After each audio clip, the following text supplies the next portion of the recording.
so connected to disgust, a lot of the time when you process that comes out a lot of anger, and the reason that people don't process the disgust in the now is because of social cohesion and stuff like that, where when you do, this is why we have a primal brain, we have like a middle brain, and we have like a prefrontal cortex. It's to the point where like if you become really angry at a person, you're likely to act antisocially, and so we're not really designed for that.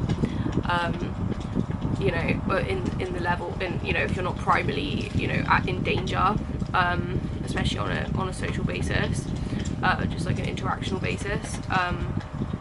So instead, we're designed to sort of like push off our disgust until we're alone and we can process that in our own element. And I think a lot of us maybe didn't get a chance to process that. I don't know. I think it's just something that I really have to tune into these days. But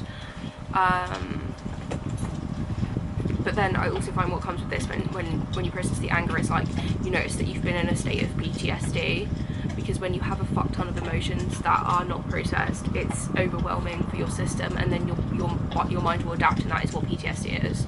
It's like you're at a point where you've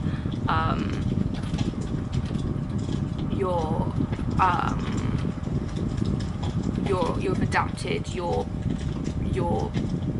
screws, if you will. Your screws have gone loose in your brain in a sense to accommodate a situation that you didn't process otherwise.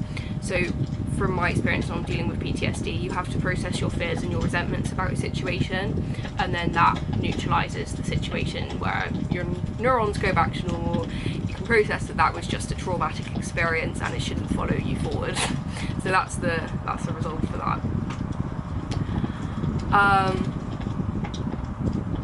I think I'm not going to go and ramble anymore, because I think I can just do my journal process for the rest of it. I think I've made my point.